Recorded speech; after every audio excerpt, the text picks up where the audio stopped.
hope you got your IOD new release products, because this video is going to show you how I use some of the transfers and stamps that are in the new release. And you also will want to stay tuned for the information on the free giveaway. So my first DIY is really super simple. This is a McCoy pottery and it had a chip in it. I bought it this way at the thrift store. I thought I might redo that chip, but I thought this would be a simple and easy way. Look how pretty these gilded gold transfers are, and they're just so easy to use. I couldn't believe it. So I ended up finding this one. It's kind of a vine looking shaped, and I think I'm going to use that to put around the top of it. So this is my first time using any kind of transfer, so I read on the back of the packaging to cut the back of the transfer as well as the front. And so I did that, and it's so pretty. So then you just want to take that back off. It's not sticky to it too much, and save it. And then I should have done this differently. I should have put that on with the paper on it first and measured where I wanted it, then trimmed it down before I started scrubbing on it or rubbing on it, because then it made it more difficult this way. So I'll show you here in a minute. I'm just rubbing that down, and you want to actually press down with your fingers onto your surface with it to kind of hold it in place, and then start rubbing. So here is where it got difficult. I should have trimmed that off first and then put it on. It would have made it go on a lot better. But I had to finish, since I had already started this side, and press down so that I could just finish rubbing on it. So as you're rubbing on the ends, you want to kind of pull it up away from the project to make sure it is adhering, and then if it's not, just put it right back down and rub where it's not coming up. So here is where I ended up cutting that portion off so I could just finish this part and be smart about it. And that worked so much better, and that way I could get the corners a little bit easier. So again, just gently rub on to where you want it to be, and then pull it away as you go. And look how pretty that is. It matched the color, the gold in the white and everything. I just love how this turned out. And I didn't do anything on the back side. I just left that alone, but I did do the 3 sides. And look at it, it's just turning out so pretty. And there we go. And it just connected really well with the vine. As long as you're really straight with it, it rubbed in really well. So pretty. So then what you want to do is take that backing and use the shiny side and rub it along the gilded gold transfer. Just gently rub in circular motion so that you can make sure that it's burned into the project, is what they called it. And so it really helps it stay on better and gets rid of some of the excess gold that's sitting on top. So then I'm just taking some Mod Podge to seal it to my project. I didn't do Mod Podge all the way around it. I just did it on where the gold transfer was, just because if I do want to fix that chip on the bottom, I can. And if I want to add something different to the bottom, I can. And the Mod Podge just blended everything so well. And look how pretty it looks. It just looks like it was made to be that way. All of these ladies and I have come together to do a collaboration for the new summer release of IOD products. And you have a chance to be one of the winners of this wonderful transfer booklet and a gift card for Ellen J. Goods. Here is how to enter. First, you want to watch the full playlist and comment IOD on each video. Then you must be able to edit your original comment to verify your entry. You must reside in the USA, and also entry for the giveaways ends on August 17th. Only 2 winners are going to be announced on August 18th, and you want to watch each of our community tabs to see if you are the winner. So make sure to enter, and we hope that you will enjoy our videos, and make sure to watch all the playlists even if you're not entering for the giveaway. But good luck if you are. Let's get back to the DIYs. My next DIY is using these stamps that are kind of like the steampunk style, but they have these little pieces on the back that you can use to arrange your design how you want them. So first I'm going to use this frame. It's a square frame, and take out the back and the glass.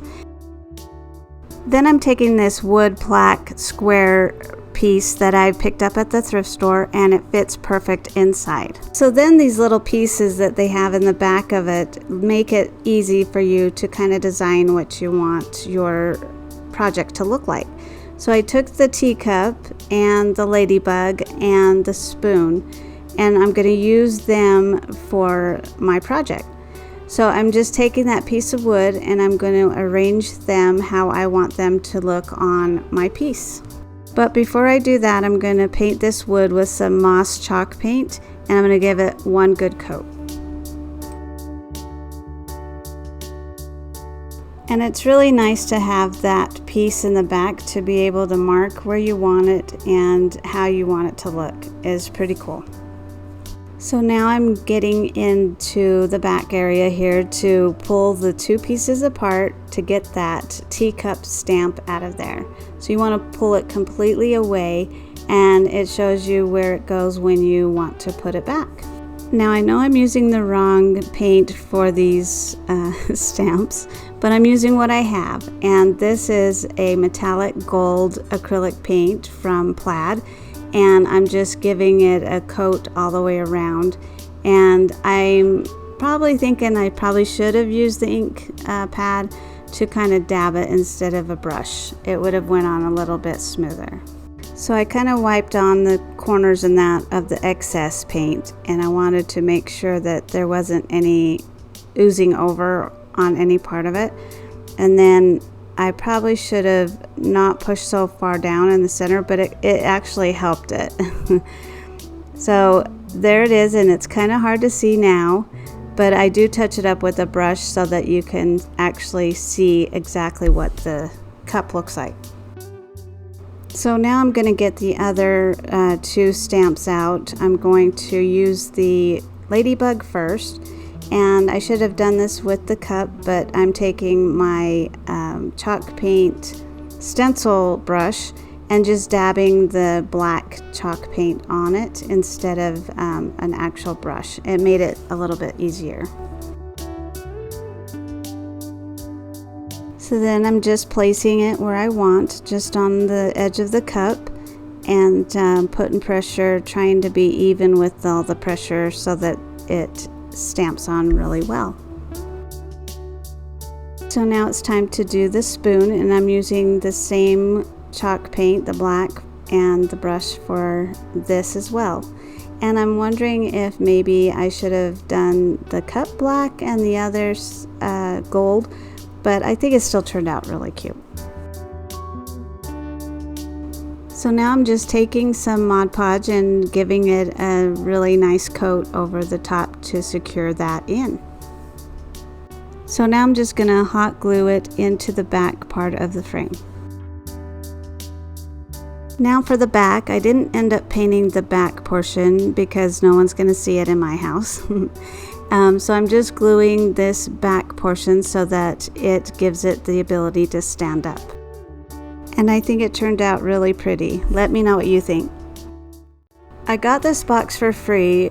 Someone was going to throw it away, and I just saved it and thought of this idea when I got my IOD supplies.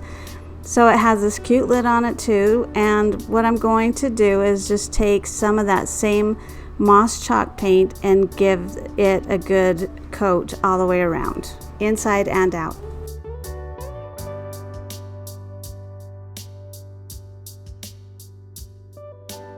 So now that that's done, I'm taking the lid and I'm looking at it because it did have some staples that they had stapled something to it, and some of that wood has holes in it.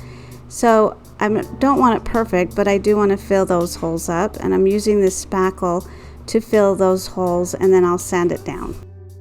Now that it's all sanded, I'm just going to go ahead and use that same paint and cover both the back and the top of it.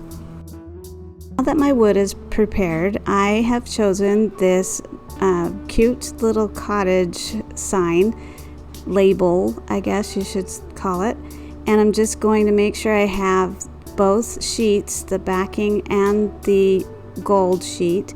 And at first I thought I wanted the little wording all the way around, so that's why I'm cutting that out here, but I end up trimming it back because it wouldn't fit on the box.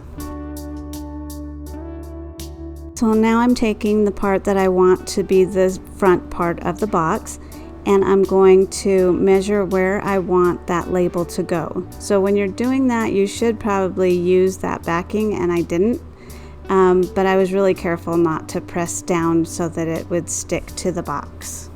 So once I had it where I wanted, I pressed down and I used my fingers to adhere it down so that it wouldn't move. And now I'm just using the tool that comes with the transfers to scrape it off, and you want to gently pull back on a certain spot and start at one side and pull back gently and go from one side to the other. And I'm learning as I go here.